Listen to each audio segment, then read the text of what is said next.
into Into the the next life with with Drew. Drew. Drew, your cadences.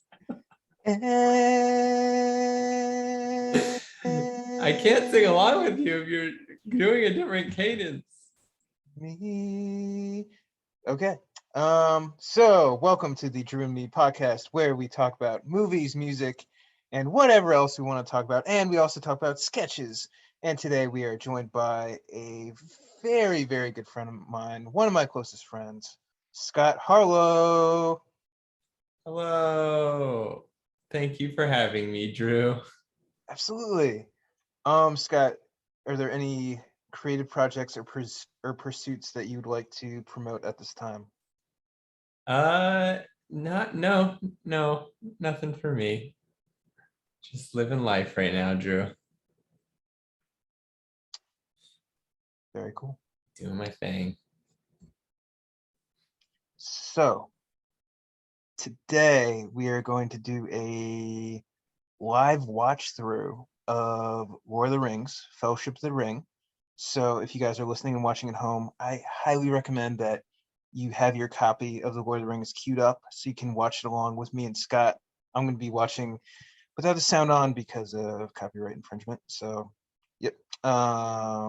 Not going to get any of that on camera. So, because could get in trouble. That's not good. So, no, don't do that.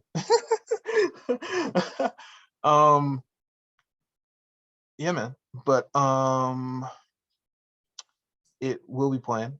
So it's gonna be going on in the background. And I'd seen Fellowship growing up, but in my friendship with you, Scott, I got to appreciate it on a whole different level. How many times have you seen Fellowship of the Ring?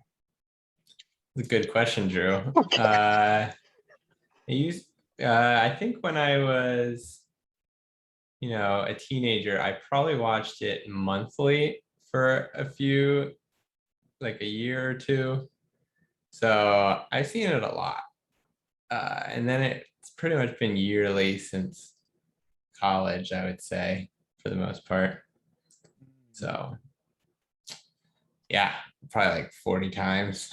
Oh my. Yeah. Um that's awesome though. That's really cool. I probably seen it like 10 times, and each time it's a little bit different, but Peter Jackson, master storyteller. A lot of work went into this film, and it really shows. You really see it super detailed.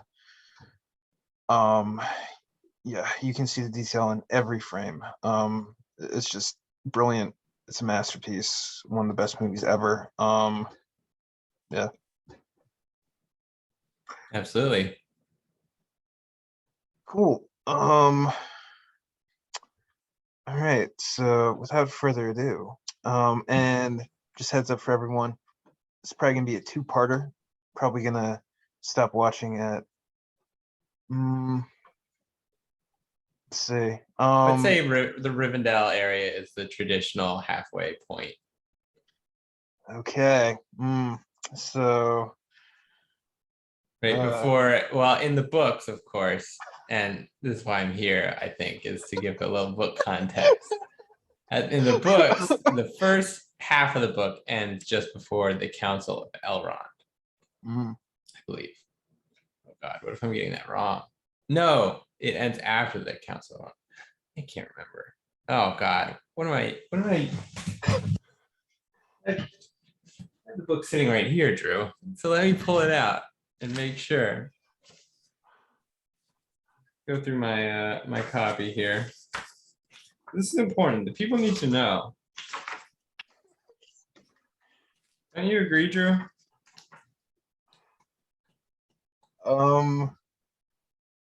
It ends. Okay, the first half ends after Flight to the Ford. Actually, after Arwen. Actually, in the books, of course, it's not Arwen. It's Glorfindel. But after Arwen saves Frodo. So yeah.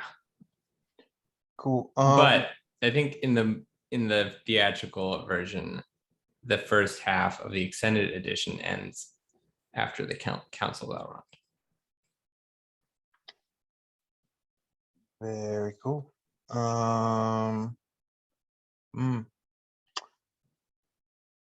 Boy. Um. All right. So. Are we ready to begin, or do you want to have some more questions? Which part of Rivendell would you like to stop at? Would you like to stop at the forming of the Fellowship, or when Elrond saves Frodo's life? I think stopping just before the council, like after they Frodo wakes up in Rivendell and they're all having a happy time and everything, and then they talk, and Aragorn talks to Boromir in the library, and then Gandalf talks to Elrond, and then there's the Council of Elrond. So right before the Council of Elrond, we could stop.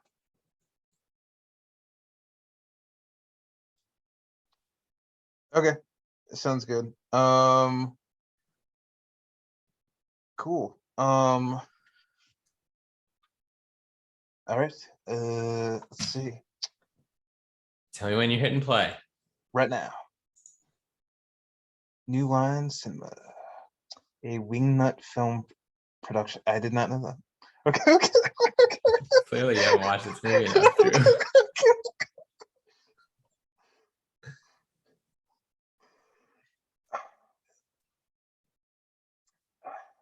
So this opening narration, maxed with the beautiful music from Howard Shore, is one of my favorite intros to any movie. It is a devastating voiceover by Kate Blanchett. It is just so amazing and Iconic. Iconic and hooks you. Like, Galadriel is my favorite character from the movie, and I love what she brings to it. And she's doing voiceover of essentially herself in like this first section. True, she is in the section. But that's what makes her a good narrator, is she's seen everything, you know? She's actually one of the oldest beings in Middle Earth in this era. So she knows everything that's been going on. Let's see. Is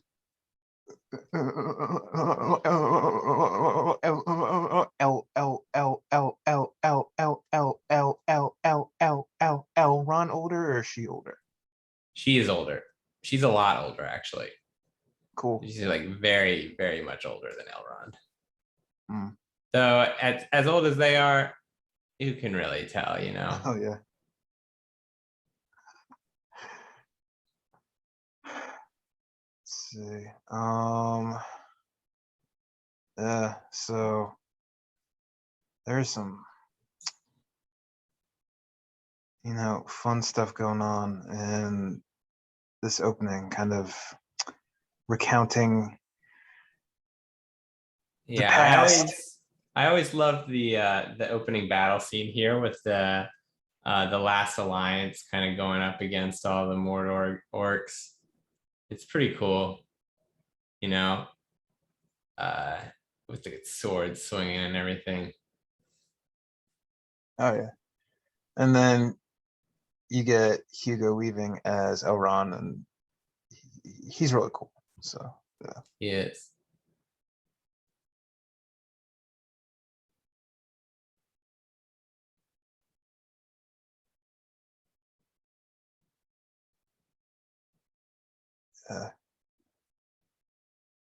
Ugh. So you're pretty good on your Lord of the Rings trivia and actors. Who plays Isildur's father? I don't know. He's literally, that was his 2 seconds. He's dead already. How am I supposed to know who that? He didn't even get a line. But I do know his name. His name is Elendil. Okay. Not the actor's name. The actor is not named Elendil. Okay.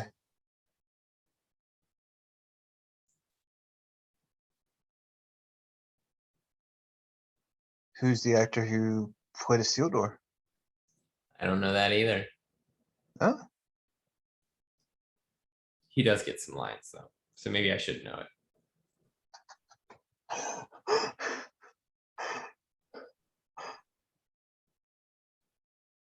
oh man. Great close-up of Sauron's helmet going to the ground.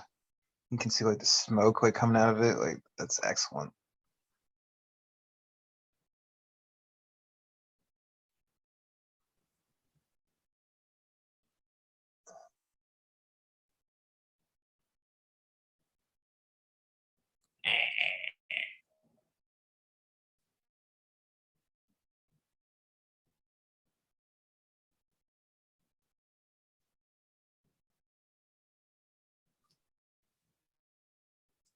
Uh, so kind of see stuff going. Hmm. So kind of the flashback portion is kind of, or the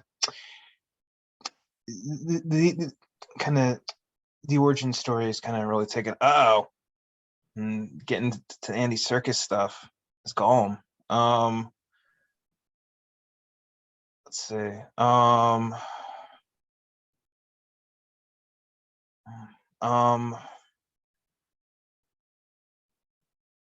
yeah, I know that for some of the characters, there was multiple sounds used for the voices. For Andy Serkis's Gollum, is that just his voice? It's just his voice.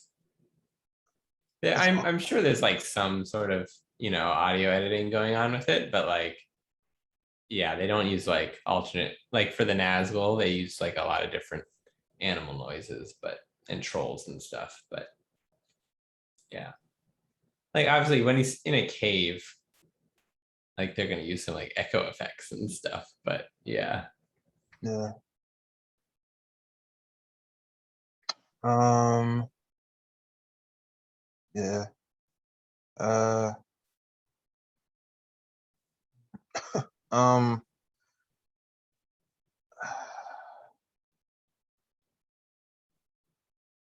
yeah.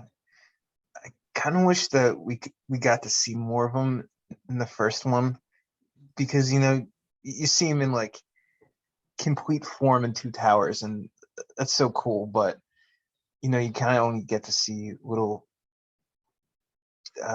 pieces of him. So yeah, I'm watching the regular. Scott's watching the extended. Do you see more of him in the extended? no, not really, no. Gotcha.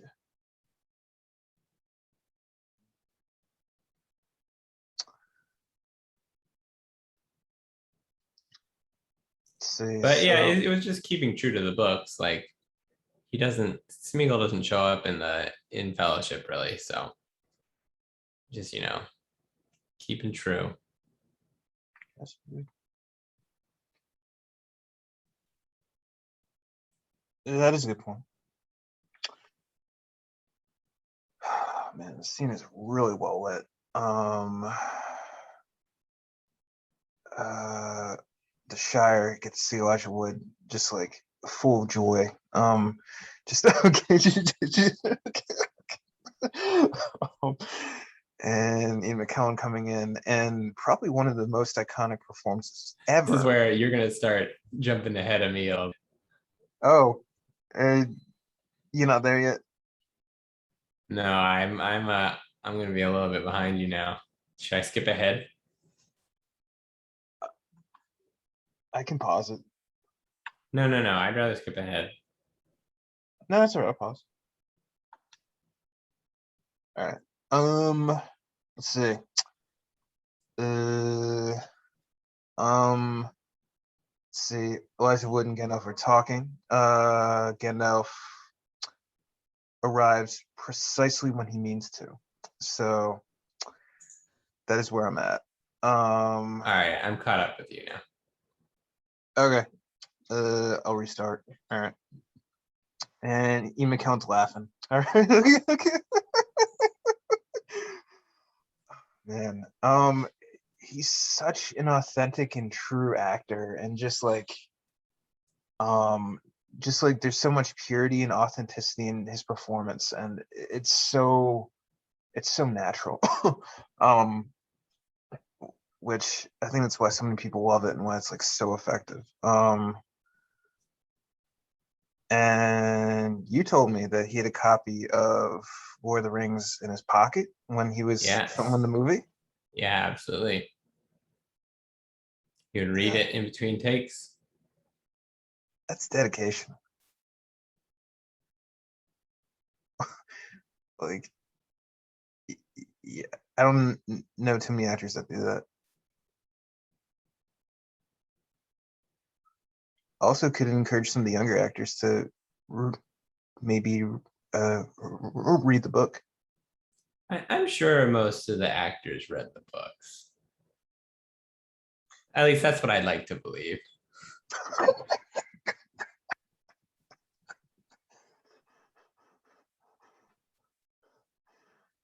Um,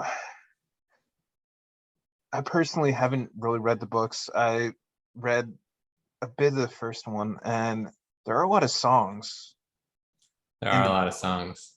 That's kind of a difference from the films and books for me. I should really give Fellowship another try because I really like Tolkien's descriptions of setting and surroundings. It's really detailed. Like he really Yeah. does like create his own world. Yeah, he does get very into the descriptions. And he's got a great some people don't like his writing style, but I just think it's really great. Mm.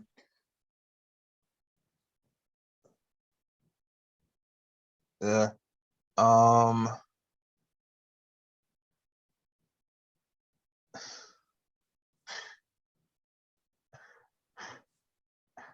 All right, we are deep into Hobbiton at this point. Let's see. Hanging out at the Shire. Um. Let's see. Good close of Ian McKellen there. We'll get a chance to see his eyes.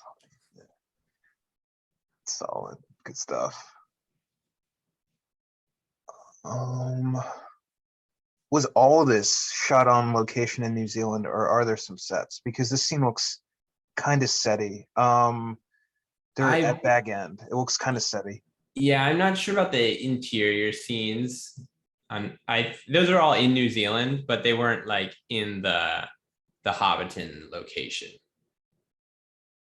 Okay, Uh, like they only use the Hobbiton like location for the outdoor scenes. I'm pretty sure they shot everything that was indoor somewhere else, back in Wellington or whatever. cool. And there's Ian Holm as a Bilbo. And I think he just passed away recently. He That's did. really sad. Mhm. Really good actor. Um, let's see. Uh, um,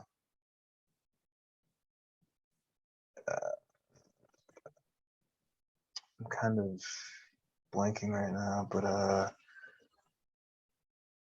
what's that movie he's in with Bruce Willis and Chris Tucker? The Fifth Element. Yeah, He's really good in that too, and plays a very different character. Kind of plays like the advisor, the wise sage, and in this movie, the sage is Ian McKellen. Yeah, he's saging it up. Yeah. Let's see. We'll get close up the map. The editing in this movie is so good. Who did the editing? I can't remember the name of the editor, Drew. I'm sorry. It's okay. But Taika Waititi did the cinematography? No. Oh, sorry. I think it was Andrew Lesney, unless he was the art director. Oh, I don't know.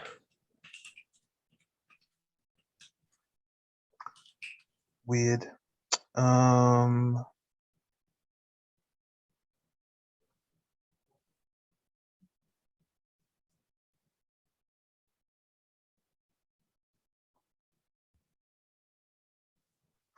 Yeah, Andrew Lesney was the director of photography. Okay. Cool, man. Yeah, beautifully shot, beautifully edited, and we're in Bag End right now. Gandalf dispersing some knowledge onto Bilbo, and Bilbo's realizing that, starting to feel age, even though he looks extremely young looking. Yeah. He's 111, Drew. Dude. Ew. No, like, oh man, like he's, you know, yeah. So 111, you're gonna feel it at some point. Yeah, man, That's true. you're gonna feel it. Even if you do have a magical ring. Dude, what part are you at? I'm at the boat. Just went through the smoke ring, which is one of the best scenes in the movie. Yeah, I'm there too. Gotcha. And I then we're love this still song. what?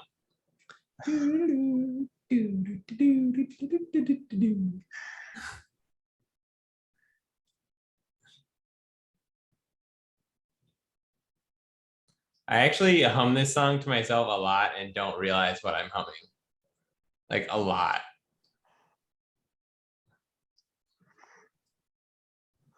All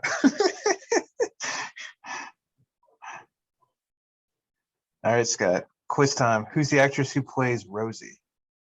Drew, you're killing me here. Okay, okay. I'll tell you. Hold on. Sarah McLeod or McLeod. I don't know how to say her last name. Awesome. And Peter Jackson's kids are in this audience right now, in the storytelling audience where Bilbo is telling a story. His kids Yep. are there, right? Yep. The middle two. Very cool. Turn them all to stone. Merry and Pippin up to shenanigans. Oh boy. Wonder how old Peter Jackson's kids are now. Yeah. They got to be like in their 20s now. Yeah, this came out of one. So it's cool. Mhm.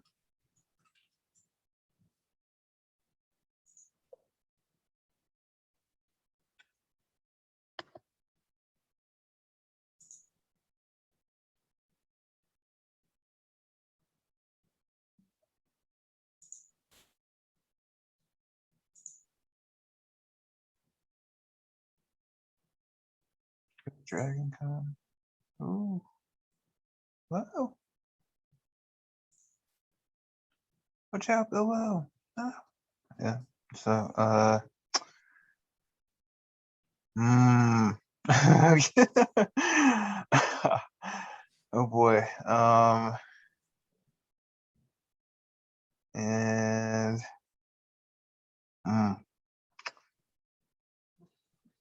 people are in trouble. Gandalf sees all. And he says he should have known there. He already knew, right? Like you can see in his eyes, he already knew. Yeah. Yeah. Yeah, he's just joshing. I think he had to be a little gentle in pulling the ears because those are fake ears. He could pull them right off.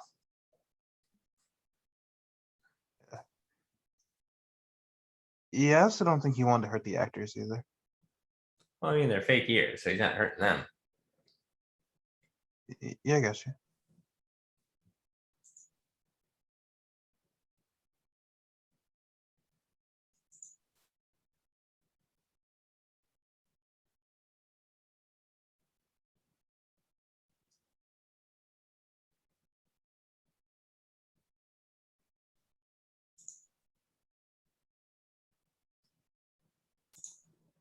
Let's see.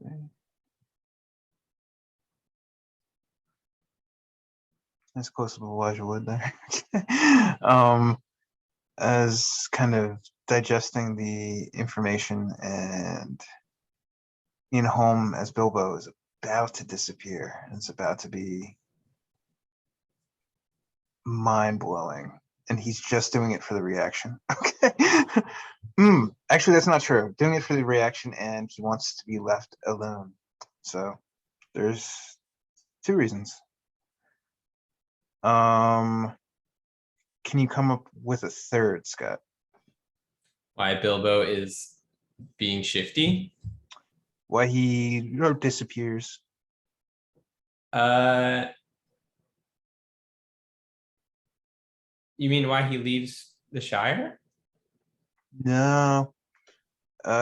When he's turned invisible by putting the ring on, and then To leave the goes party? back in. Yeah. Yeah, he's trying to sneak off with the ring, basically. He wants to. Well, the plan was that he was going to leave the party and leave the ring behind and just leave and go to Rivendell.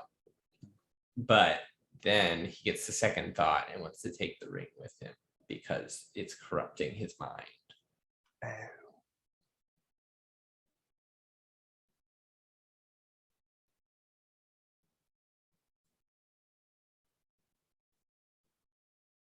So, Lord of the Rings was written before The Hobbit, right?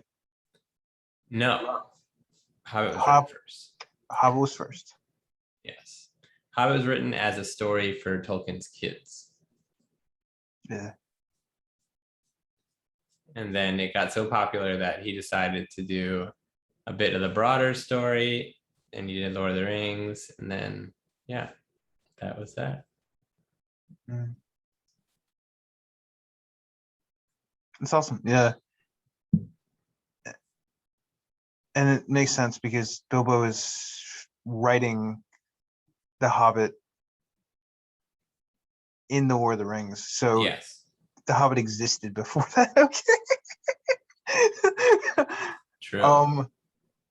In terms of the books, but in terms of the films, it would make sense if Lord of the Rings was first because he's still writing it, so it's not written yet. But okay. I guess so. I mean, he is the main character in The Hobbit, so.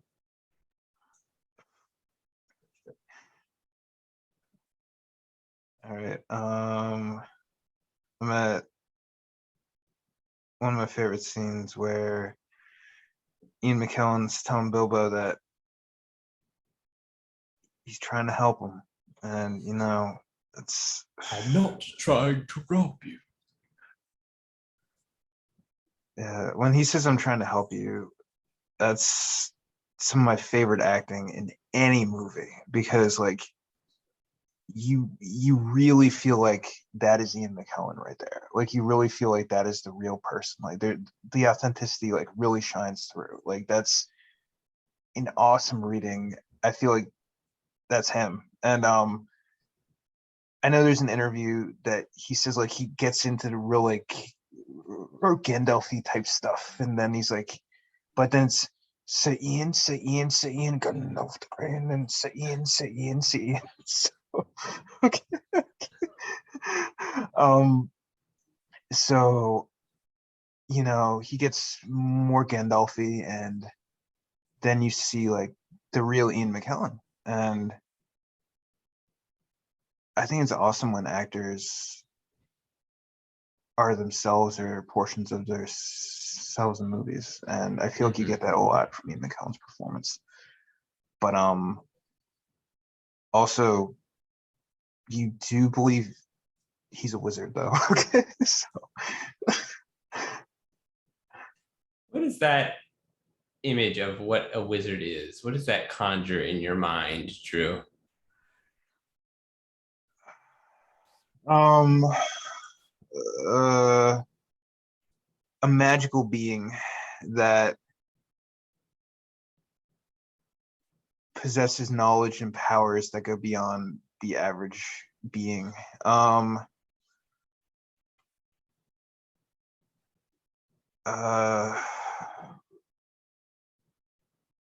and there aren't a lot of wizards in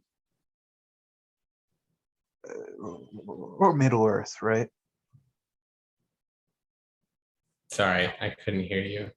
What was There's it? there's not a lot of wizards in No, or Middle Earth. Like there's there were only a few. 5. Now there were the green wizards, right? There's The blue Radagast. wizards. Okay, the So blue wizards. there's there's Gandalf, Radagast, and Saruman. And then there were the 2 blue wizards who went way into the east and were never heard from again. So I forget what their names were. Look it up. So they're in the appendix. Is there, or Radagast is in the appendix? Are the blue wizards in, or the blue wizards in the appendix? Well, Radagast is in Return of the King in the book. Oh, yeah, didn't know that. Yep. They run into him on the road back to the Shire. Boy.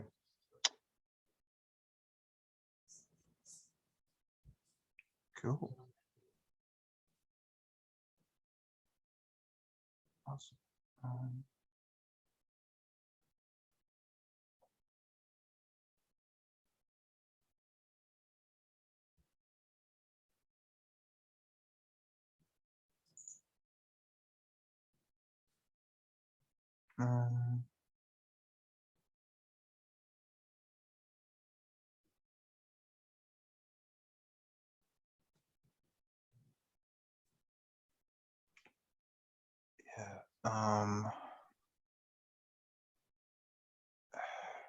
Yeah, the music, the editing, and the close-ups, I think, are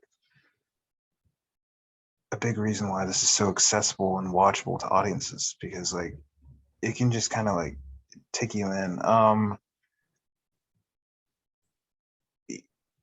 Yeah, I know that sometimes people struggle with like the names or like keeping track of all the characters, but uh it's excellent storytelling in the film. Just excellent.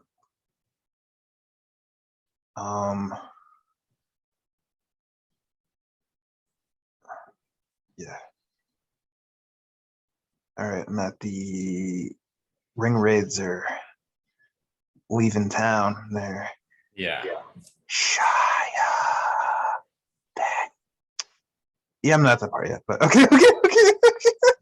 And it's the part where Gandalf and Frodo are talking about the ring. Okay.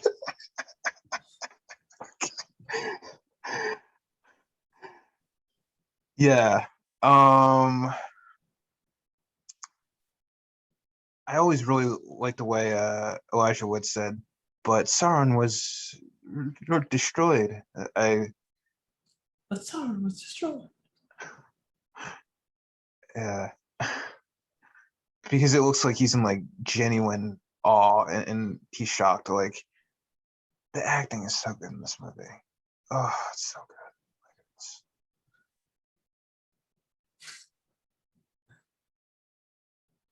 good. Yeah. So for everyone at home watching and listening, if you've never seen Lord of the Rings, you are in for a treat. It is just a it is a nice gondola ride through a world that J.R. Tolkien created that Peter Jackson put on film. Um, Now, there was a Ralph Bakshi animated version that I've not seen. So this was not the first film version of Lord of the Rings, but it was the first live action? Yes. Yes. Okay. I feel like there has to be like a made for TV movie out there. No, I'm pretty sure it was just the Ralph Bakshi in this. Hmm, very cool.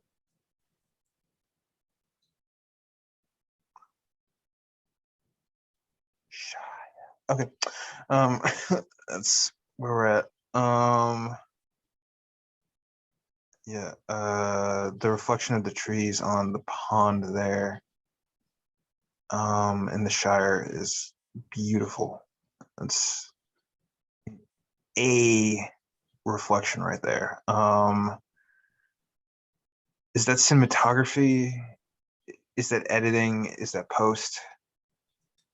Uh, it's a little bit of all of them, really. When you have a good film, all the aspects kind of come together to make a shot, you know? Uh, Probably some lighting in there too. Yep.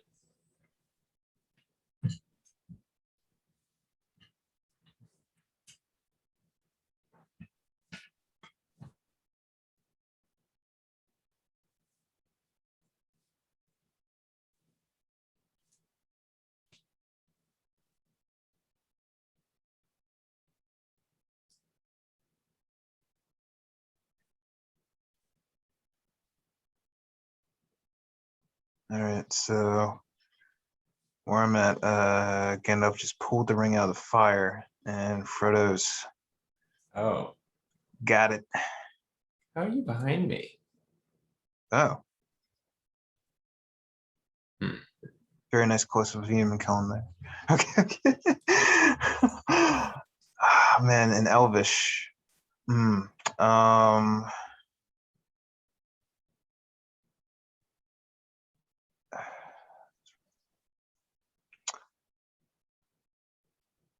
Uh. Do you know how to read Elvish, Scott? No. Okay.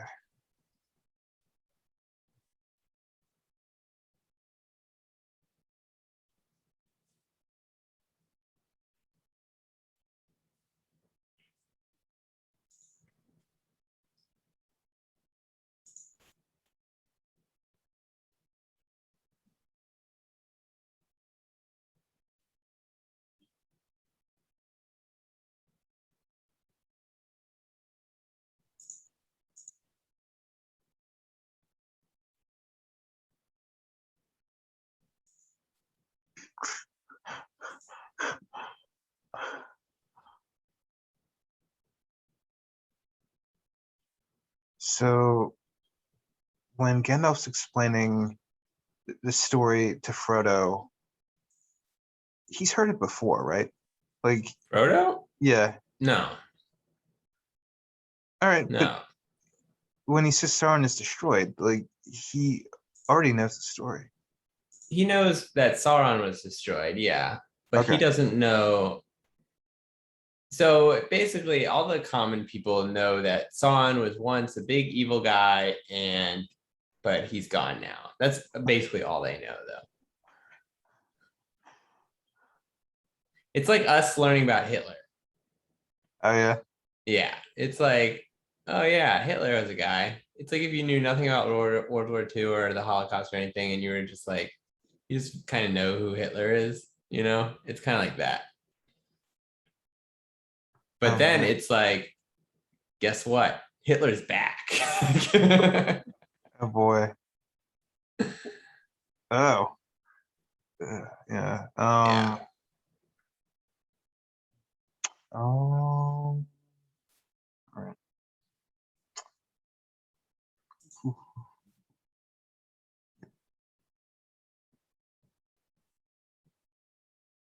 Um, oof.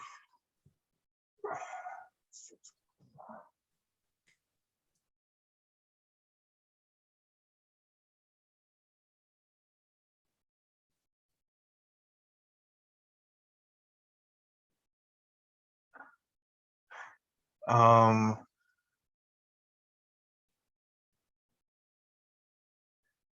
so Elijah Wood was a pretty successful child actor, and from seeing some of his movies he made when he was a kid, like The Good Son, you can see similarities in his acting in this movie with like the surprise on his face and like his eyes get really wide and stuff.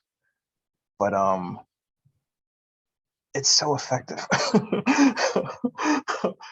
And such great close-ups. Oh, cinematography did a wonderful job. Oh, such great close-ups. I love it. Love it. Let me get close up.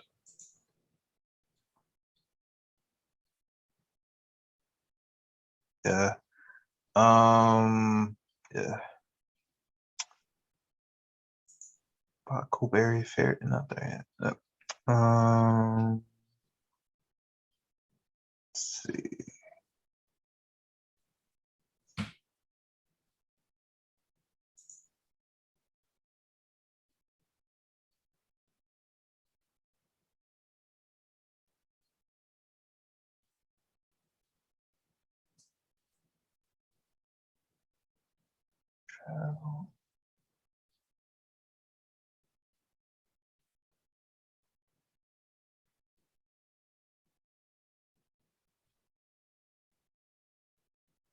All right, so Frodo's about to leave the Shire for the first time ever, I think.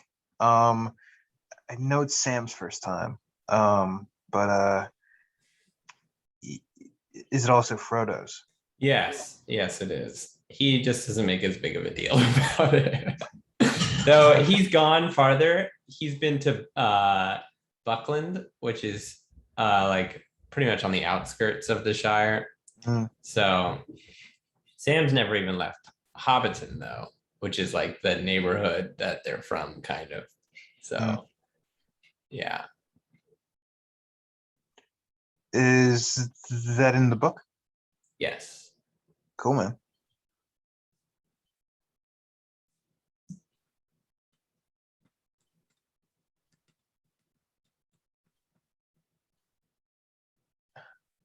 So when I first saw this movie when I was 11, I thought Gandalf turned Sam into the horse. I so do you think that's what Peter Jackson was going for? Like, I have a more special use for you, and then they show the horse, and like, No, I don't think so. okay,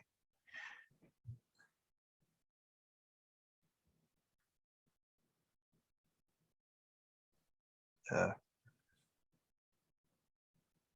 um, also this is a pretty intense movie for kids. Like, I remember I saw this when I was 11. I was like really freaked out after because I saw it in like the IMAX and like all the sound and everything. So, Yeah. um, uh, yeah, I think I think it was mostly the sound and like the amazing sound effects in the score. So if you're a kid and watching it at home, it's probably fun.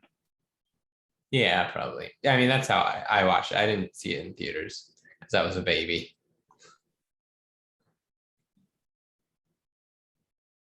Yeah. Wow. Yeah. Let's see. Got Sam in the cornfield right now, and Elijah Wood stepping forth, and he's looking at Sam, and Sam, really kind of anxious. This is kind of a real big step he's taken. Um, uh,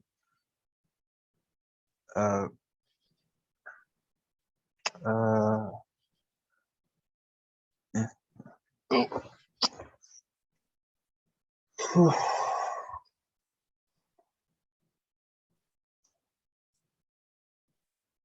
But it's okay.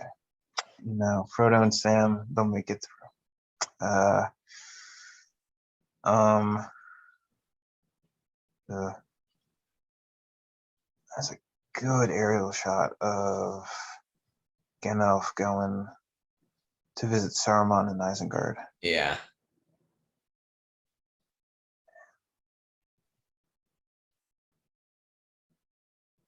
Then we get Christopher Lee. In so many movies. So many movies, and such a good actor.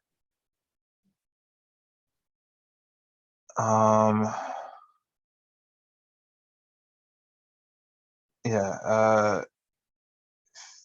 favorite male character from Fellowship, probably Saruman. Favorite female character, Galadriel. And they're both like all powerful, wise Yeah. characters. You know, they know everything. Oh, it's a good tracking shot. Goes in there, and Saruman's basically explaining to Gandalf that he is corrupted, and Gandalf is starting to realize that. I love the lighting inside of Isengard here with the blue, and it's just like so mysterious, and it's really cool. The light coming through the windows is awesome. Yeah. Yeah, I'm watching this on Blu-ray and like super high def, and this really cool. Yeah. Oh boy. Let's see, we got some good stuff going on here.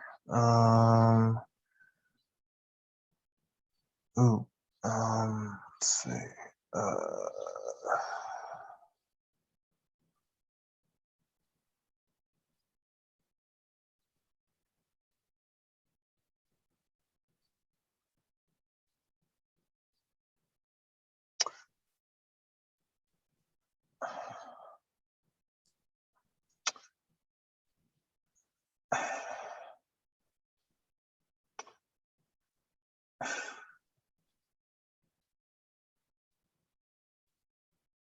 um,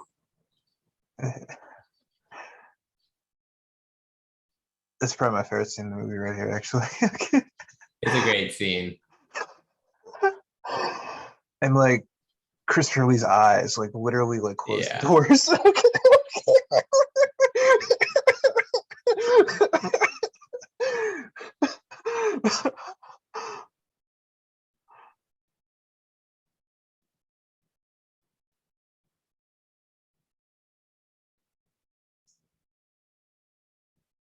So in the books, they Yeah. don't cut to this. In the books, we don't find out about this until after we all get to Rivendell and Gandalf recounts the story. Oh. So we just stick with Frodo all the way until they get to Rivendell. And you're like, where's Gandalf? Why did he not show up at the Prancing Pony? And you like kind of freak out. But yeah.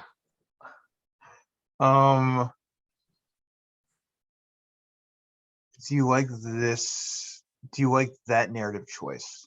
Do you think that was a good choice? I think this works better for the movie. Okay. Because otherwise you'd be like, they'd have to like do this weird scene in the middle of the Council of Elrond to like show all this, and it just wouldn't work timing wise as much. Yeah. But in the books, you're very much just like focused on Frodo. So for pretty much all of Fellowship. So yeah, it makes sense in the books as well.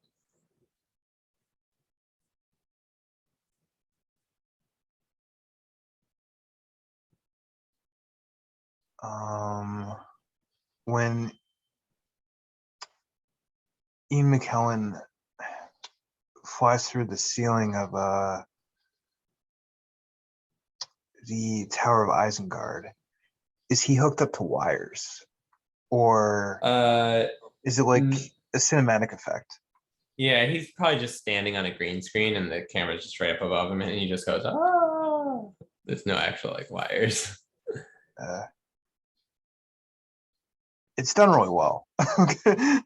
Like it's really effective. Yeah, the special effects in this movie are incredible. Yeah, especially for like 2001. Yeah. Wow. Um,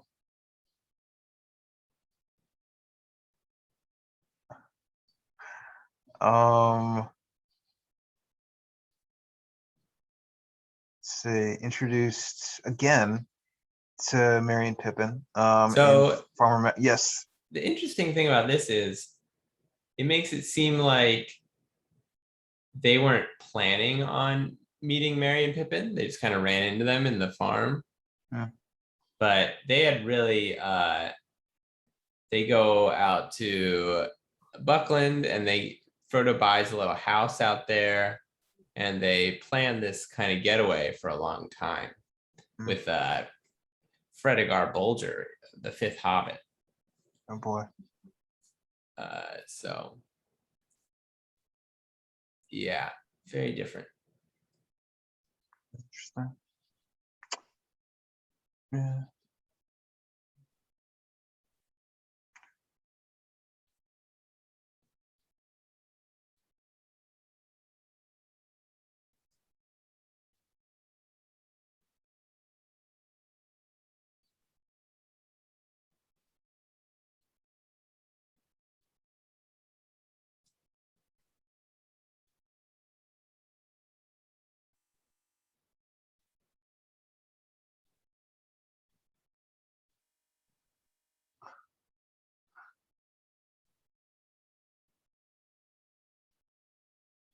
Let's see.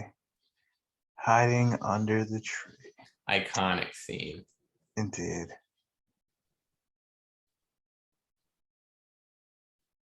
Like This is just one again. of the images you always see of Fellowship, especially. Oh man. And have a wraith coming out. Oof. Let's see. So I guess the horse is bewitched too, because I just saw the red eyes of that horse. Yeah. All right. So it's kind of a so it's kind of a package deal. You have the horse and the ring wraith. Yep.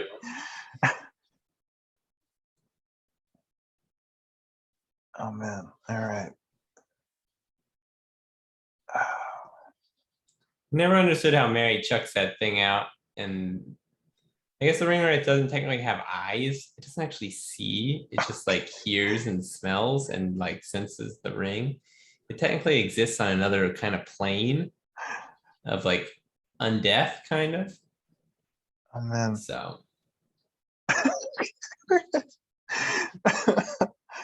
Oh man. Yeah. Oh, dude.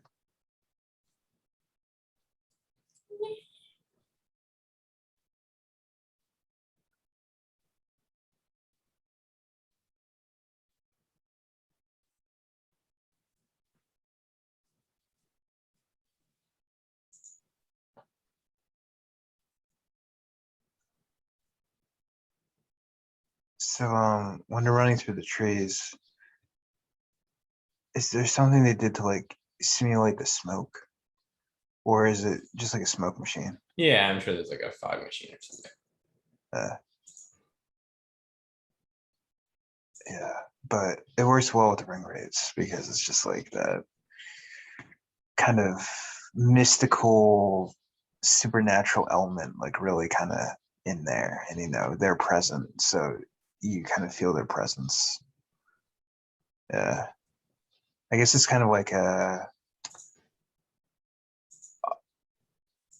um um um omnipresent. Is that the right word? Yeah, omnipresent, do you say? Yeah. They're not really omnipresent, sort of, I guess, but they're more looming, I would say. Uh,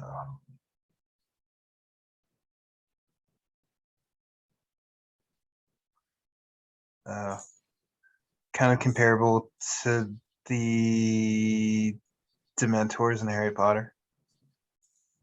Well, yeah, they do have kind of a Dementor vibe, I suppose. Uh, they can't fly though. No, they cannot. Okay.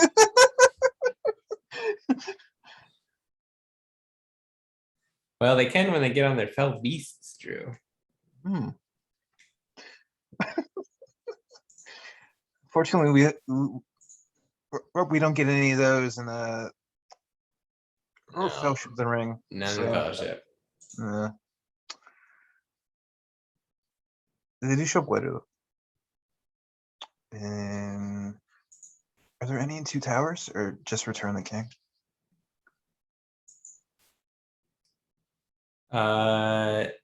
There are, yeah, there's fell beasts in Two Towers. All right. Scott, this is one of your favorite characters right here at Oh, the yeah. gate. Oh, The gate guy. We'll love the gatekeeper.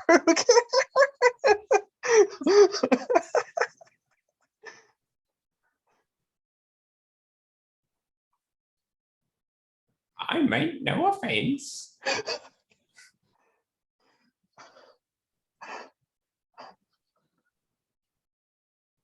They almost could have got the guy who plays Filch in Harry Potter to play that character.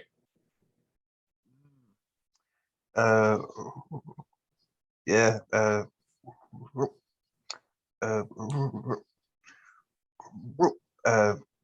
Walter Frey from Yeah, that guy. Game of Thrones.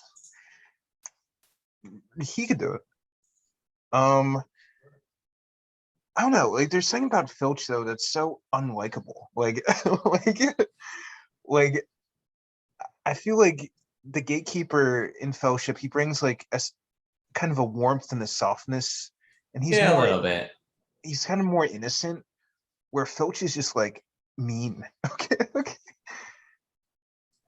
But like you find out in the books, particular, I think the second one, you find out Filch is a squib. Like you find out like he doesn't have magic, so he's really vulnerable.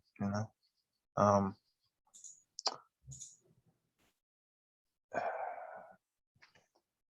um,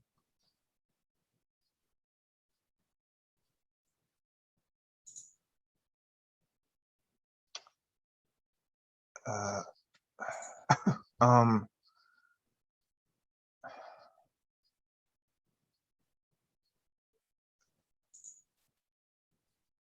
um,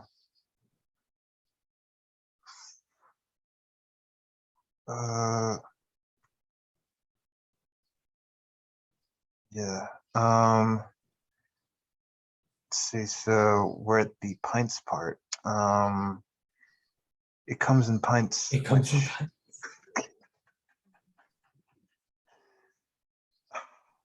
Well, keep in mind, a little context for this scene. If you're a little yes, hobbit, they don't serve pints in Hobbiton. That would be dangerous for those little guys. That's a lot of booze for a little body, you know? So as soon as uh, they get out there in the bigger world, they're like, whoa, look how much you can get. So it's very exciting. uh,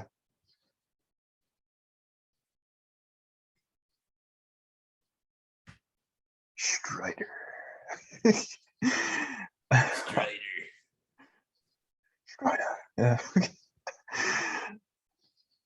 I'm sure there's videos and mixes on YouTube of people saying Strider, or they're saying like Strider in the movie. It's so cool.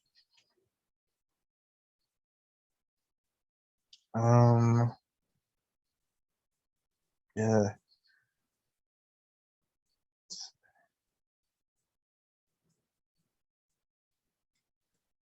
People's eyes opening, like people having closed eyes and eyes opening is like one of my favorite parts of Fellowship in the Ring. Like later, I'm not sure if we're getting this part in this episode, but When was seen the eye? dude, I know. I Was that the part you were going to talk about? Yeah, yeah. That part, like I remember being like 11 and like watching that, being like, oh, just like, whew, just like, you know, wow. Just the amount of like surprise and awe that went through me, and also a little bit scary, but it's just awesome.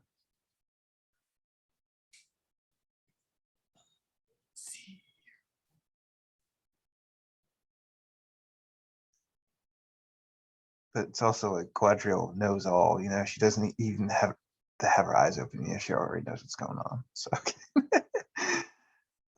Let's see. Oh man, Mister Underhill. Yeah. um, Vigo. Mm, two men, indeed. Vigo.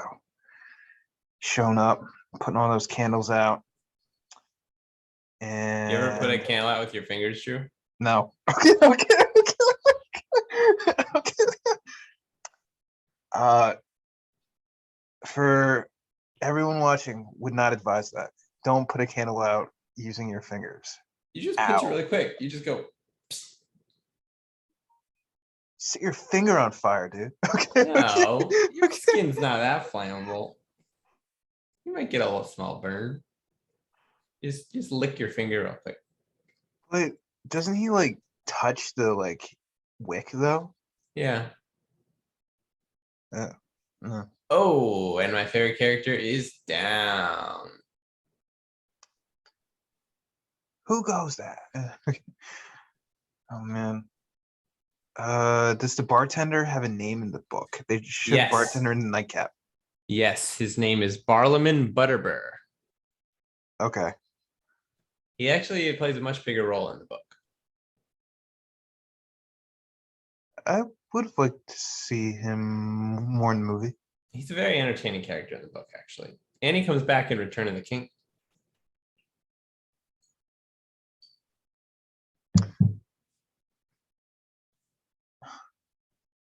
You can definitely. So Peter Jackson has a big horror movie pedigree. You can definitely see it in this scene. Like this scene looks like a horror movie. Uh,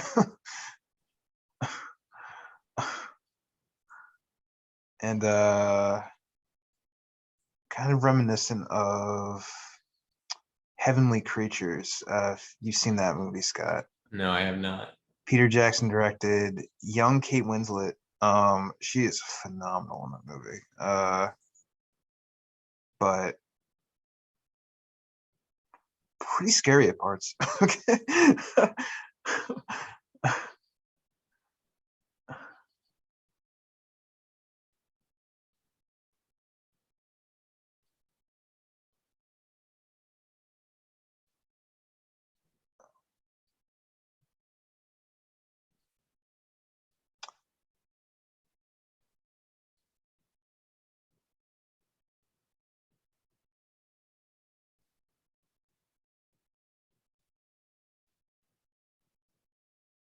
uh, um, no, but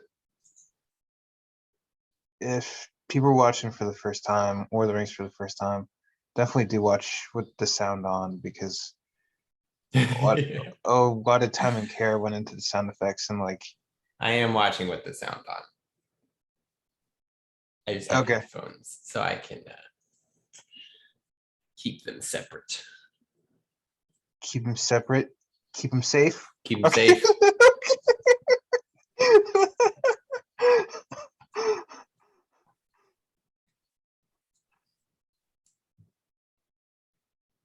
Hobbits. Mhm.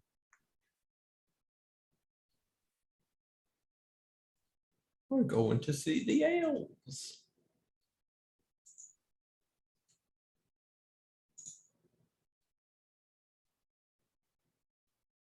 Sick breakfast.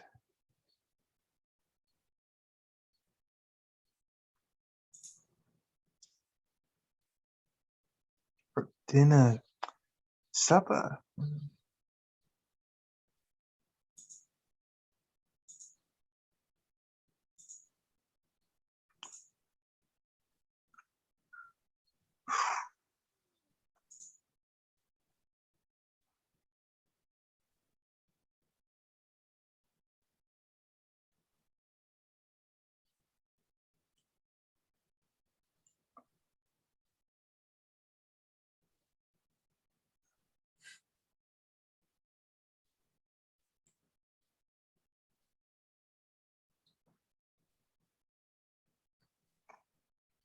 Chris Listen, we have work to do.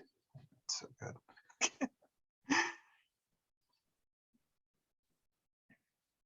Yeah. The orcs love Saruman like so much.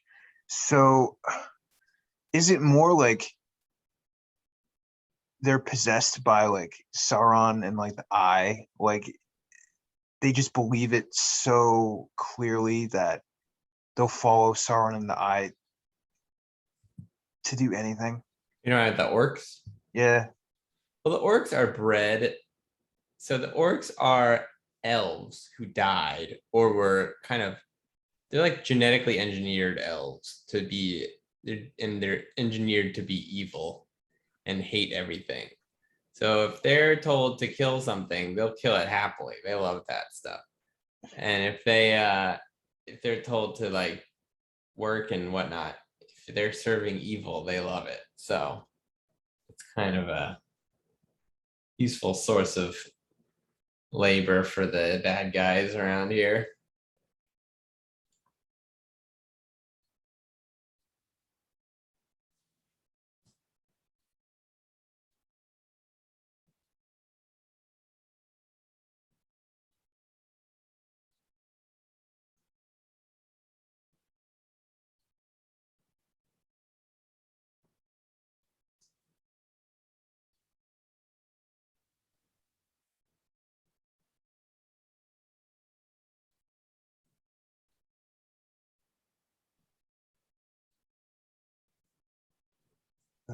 Um.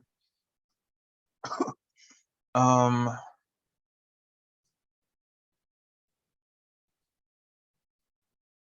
The let's say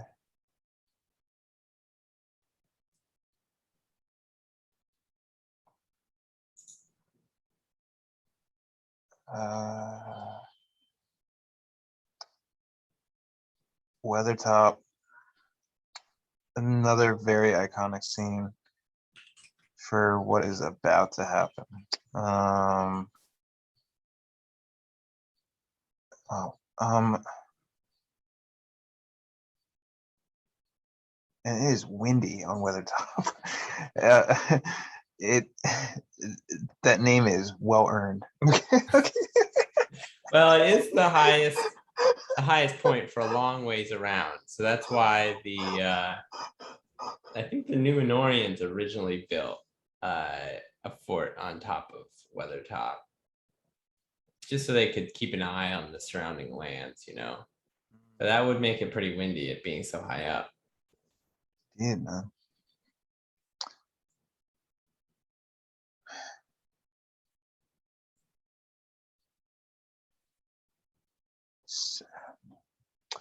Oh, okay.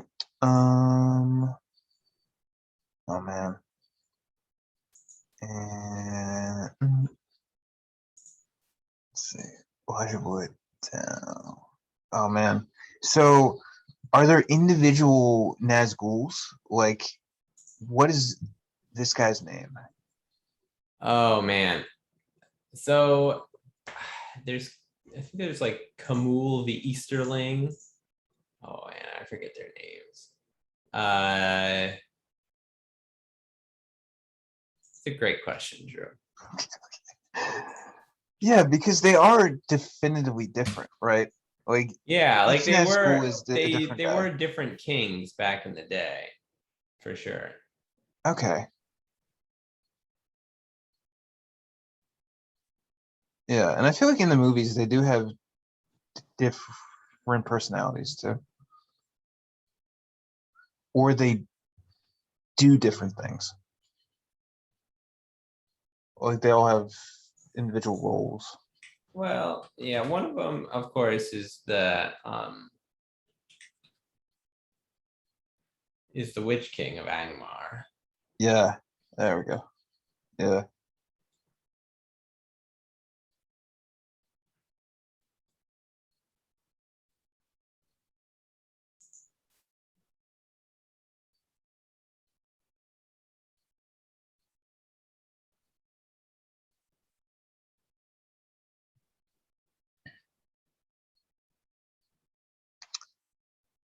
Boy. Um.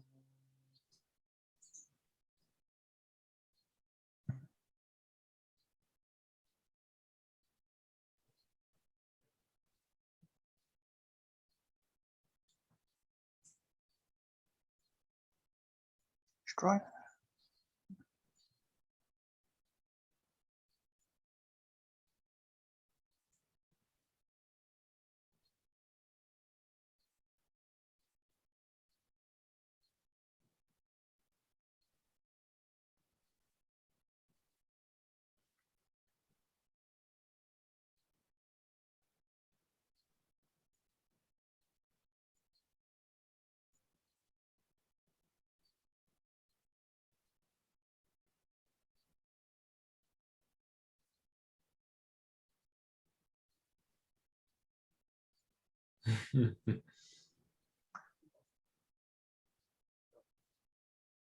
Uh, um.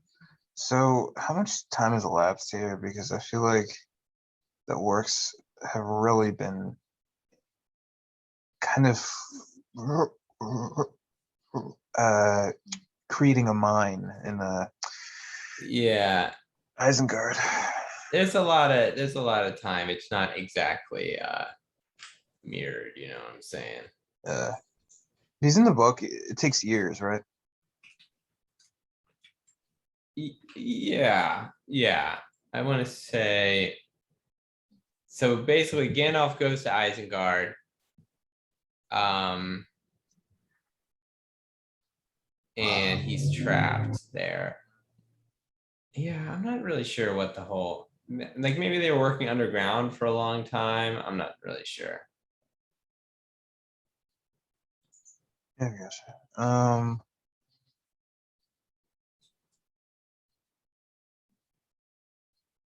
no, it's cool.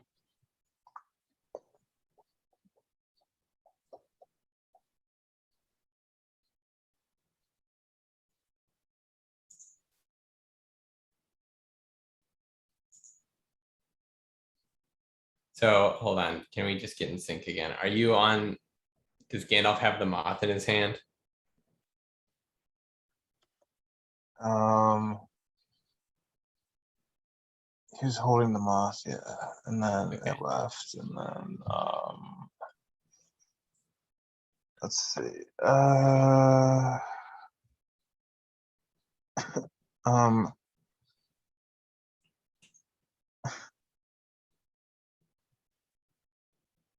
let's see. Dude, introduced to the Urukai. Man, that's an excellent camera work. Camera kind of like panning down that low angle on the orc. Yeah.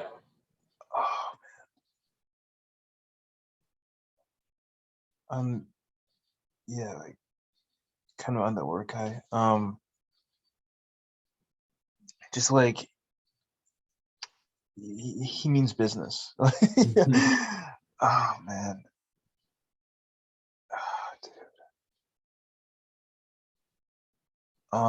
And it honestly makes sense because like Peter Jackson's a horror guy, but you see a lot of jump scares in this movie, like just kind of like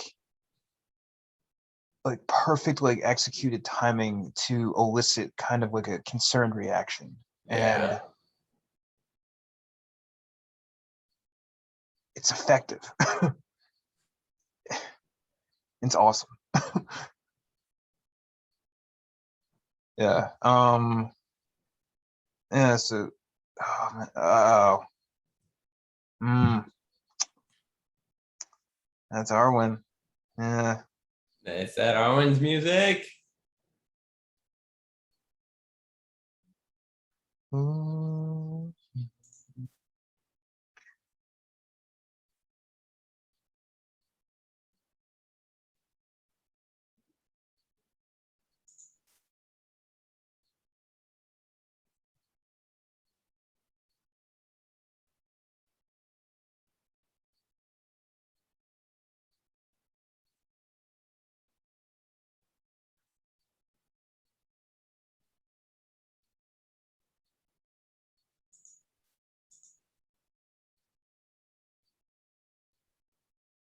So one of the biggest discrepancies people talk about between the book and the movie is the role of Arwen having like a pretty different role in the movie than she does from the book.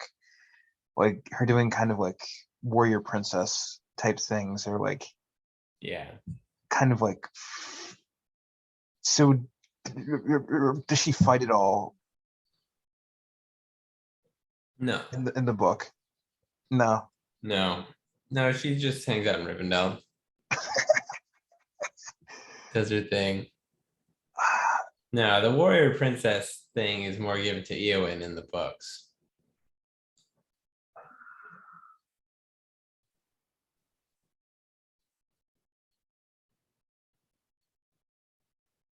Uh, which character? Eowyn. Oh yeah, yep. Um, get introduced to her in Two Towers.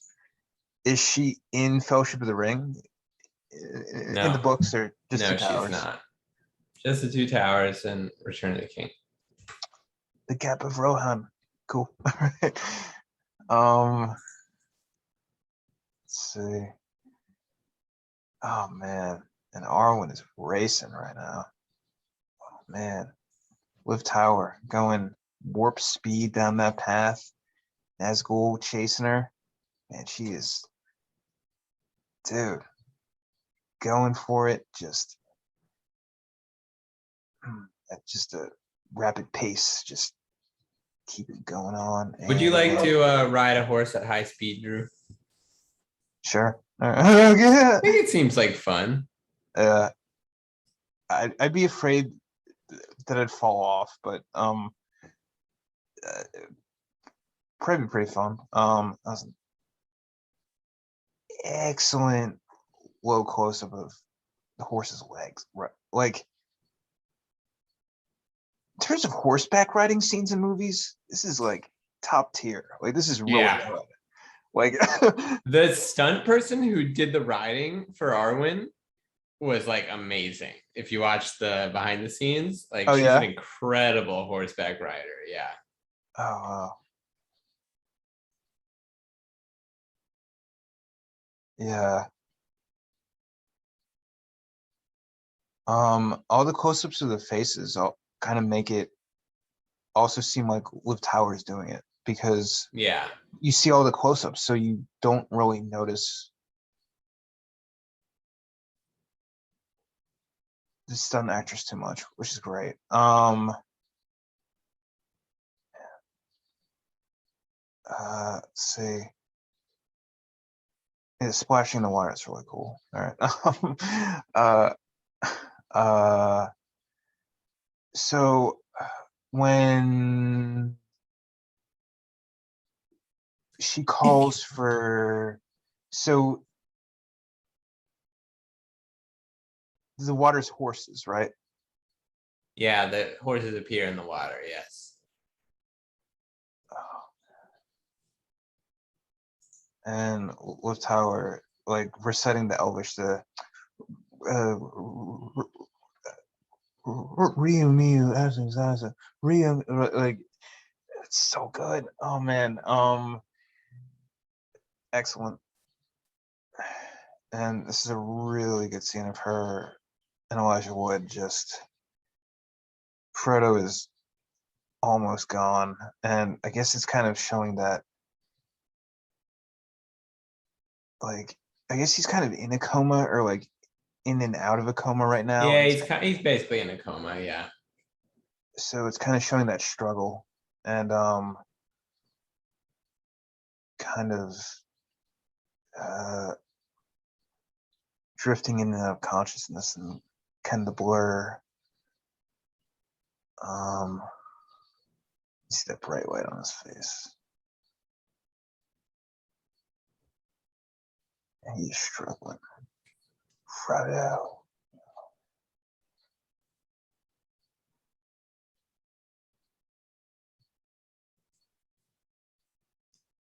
Then Ian McKellen smoking his pipe like, yeah, you're fine. Okay. But also, you are lucky to be alive. So it's like, you're fine, lucky to be alive, and love you. But you can see in his eyes that he knew he'd be okay. Yeah.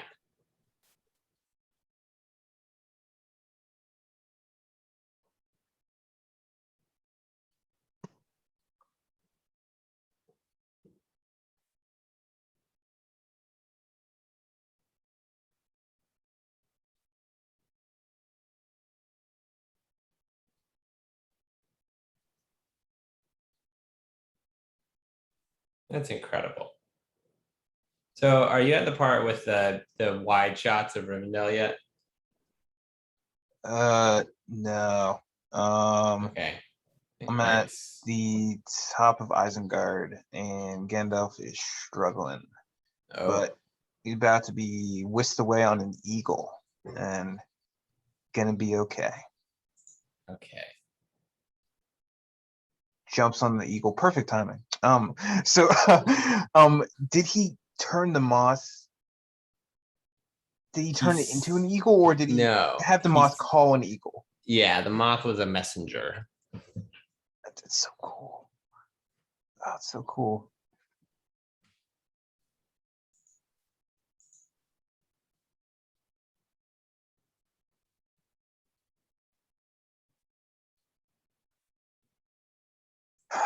And Frodo is alive, which is great. And Sam coming in, absolutely overjoyed that Frodo is alive.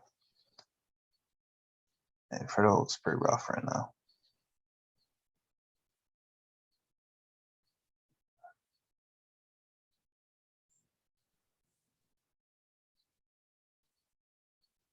Let's see.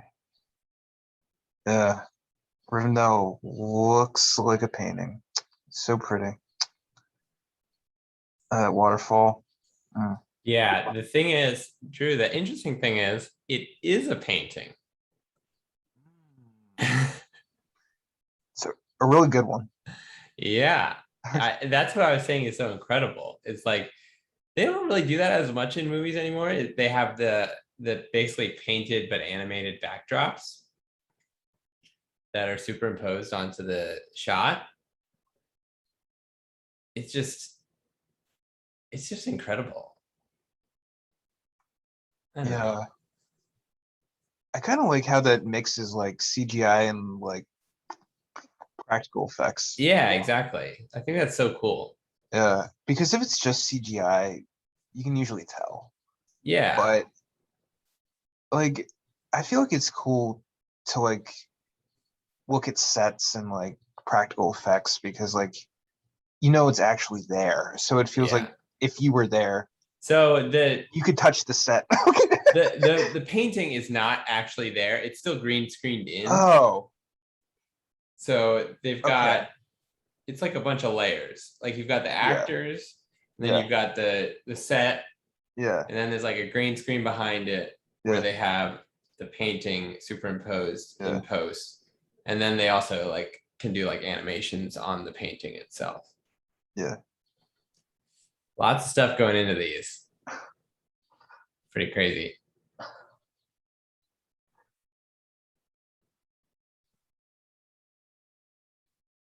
Yeah, but it's so beautiful. like it's literally just like it's incredible to look at. Yeah. This is great lighting here. With Bilbo and Frodo. Let's see. I guess that was like the scene, right? That was where Bilbo pretty much freaks out on Frodo. Oh no, that's later. Oh, That's after the Council of Elrond. Because Bilbo doesn't know that Frodo is going on the trip yet.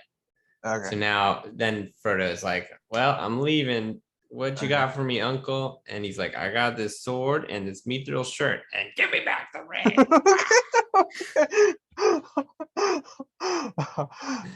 um, that right there, Scott, that was very Viggo Mortensen at the end of the movie where he's like, and where is the ring? Right? Honestly, that part where Bilbo jumps at Frodo is maybe Yeah. the part that scares me the most in the entire trilogy. I honestly, okay, so for all the parents that are watching this, skip that part when you're watching it with your kids. Just fast forward it. It's Like, terrifying. yeah, it's really scary. And like seeing in the theater is like extra scary. But again, Peter Jackson is a horror film guy, he's a horror master. So, it's legitimately scary.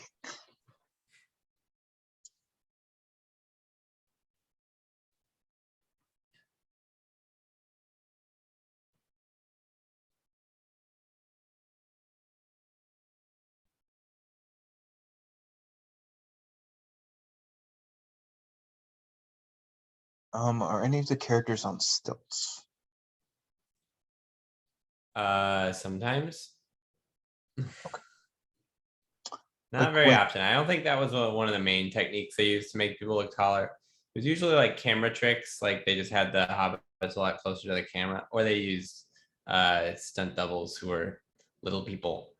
And yeah, those were the main two ways they did it.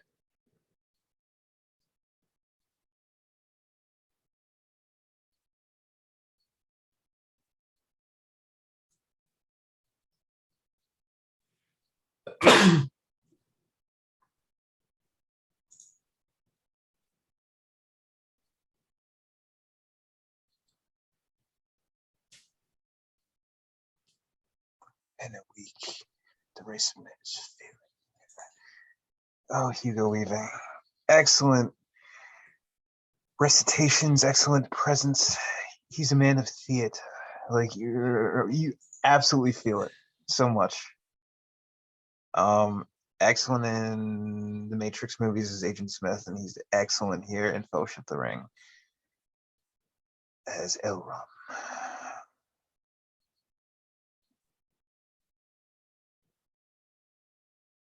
Isildur.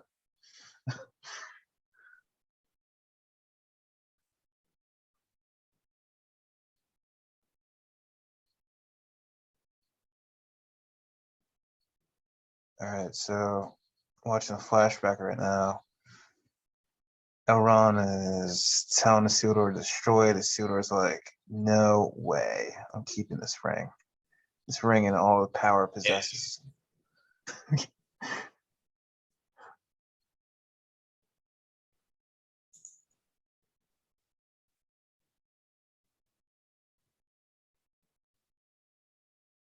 Strength. That's a good look from Hugo Weaving right there. Just can see like the concern. And for an elf to get concerned, like that must mean there's something really wrong. With how like worried he is when he's talking to Gandalf. Like another great shot of the eyes coming open from Viggo Mortensen reading that book. Now, what is he reading, Scott? That is my question. Yeah, that's a good question. Probably. Oh, I can see the cover. No, it's in Elvish. I don't know. So he's reading an Elvish book. Yes. So Aragorn grew up in Rivendell. He was raised there, so he can speak fluent Elvish. Hmm.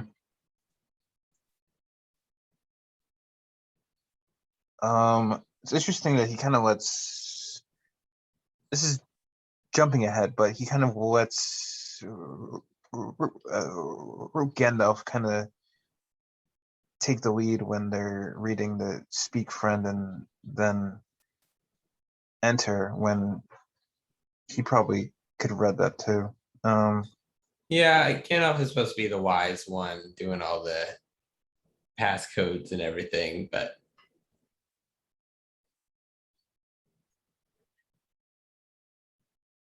yeah, I guess it's also like if Aragorn only knows a few languages, the amount of languages that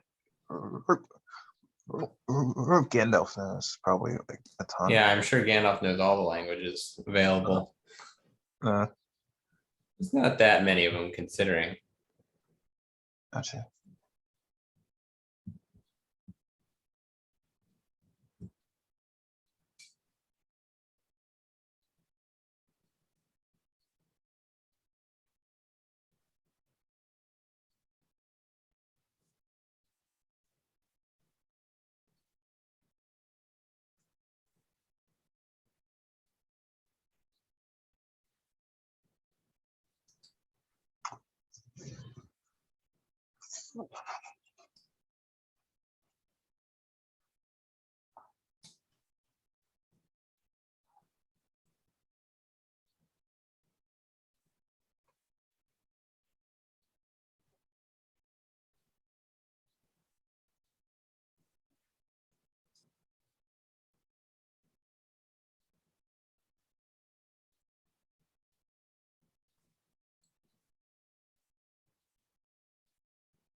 I really like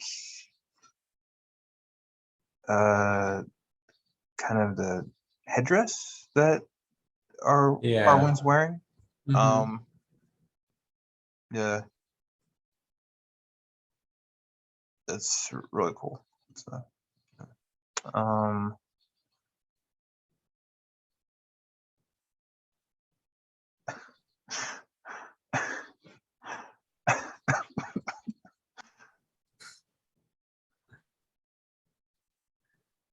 Pretty and nice jewel she gives him.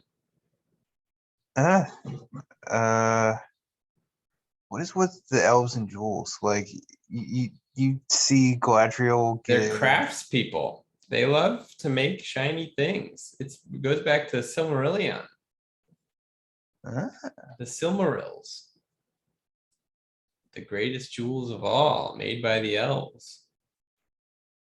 it's awesome. All right. Okay, let's see. Well, um, we're about out of time for this episode. So, Seem like it. and we're at about halftime for the movie. If So, you made it to the end of this with us without actually watching the movie, I salute you. yep. Scott and I were pretty engrossed. Okay. But yeah, so watch this with the movie on. Yeah, it's fun. Um, but yeah, like with Lord of the Rings, there's so much lore out there. Because it's such a wealthy subject. Like in terms of like, there's such a wealth of knowledge, and there's just so much stuff out there. Like there's like you know, it, you can dive so deeply into it because it's huge and there's so many things connected to it. But like you were saying about the Silmarillion, Silmarillion was the precursor to Lord of the Rings, but Yes. was written after. It was written, well, Silmarillion is really just a collection of kind of stories. So it was written during, I would say. He started it during World War One while So he was in the trenches. yeah, And he continued it all the way through his death, pretty much.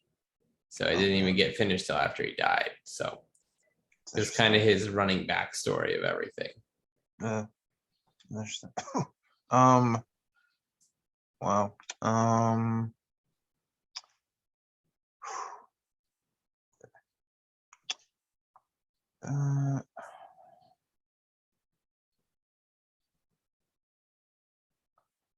um,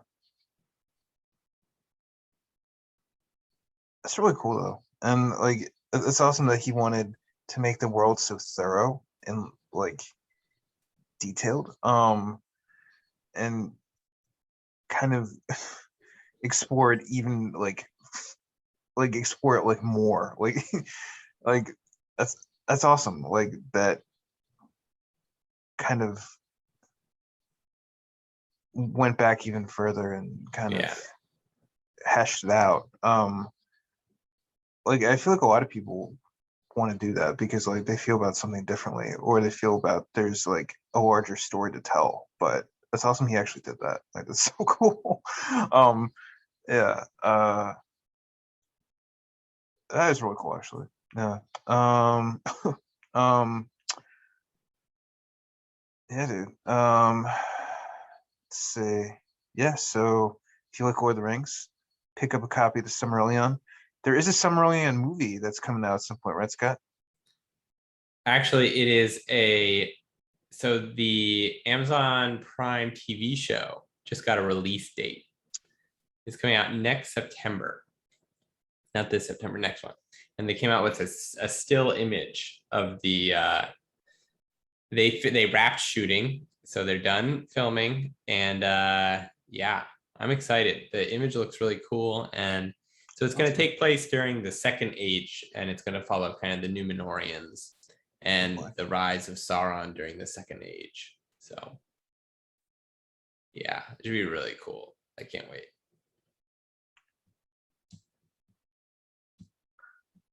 So for context, the Lord of the Rings takes place at the very end of the Third Age. So the Second Age was a very long time ago.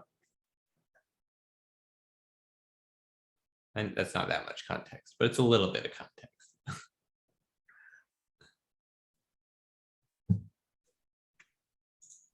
Cool, man.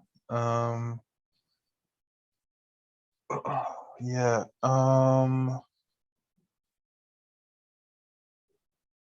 It's cool, dude. All right, well, it's gonna wrap up the first half of this quest. Watching War of the Rings, the Fellowship of the Ring. Scott, thank you for being on the program. Anytime, Drew. Thank you for having me. This was fun. Okay. um this is really cool. Yeah, and honestly, each time I watch this movie, I learn new stuff. And yeah, if you guys want to read the books, check them out. Yeah, definitely do. I'd personally start with The Hobbit because I think it's the most digestible. Uh, for me, it was the easiest to read. So, how hard or easy is the Silmarillion? Hard. Okay, start with The Hobbit. Okay. It's easy if you like reading history books.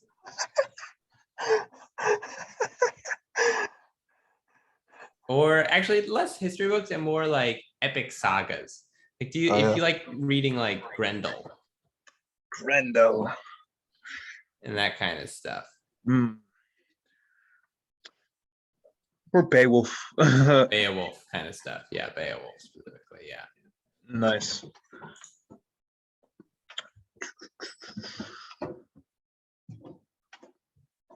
Yeah.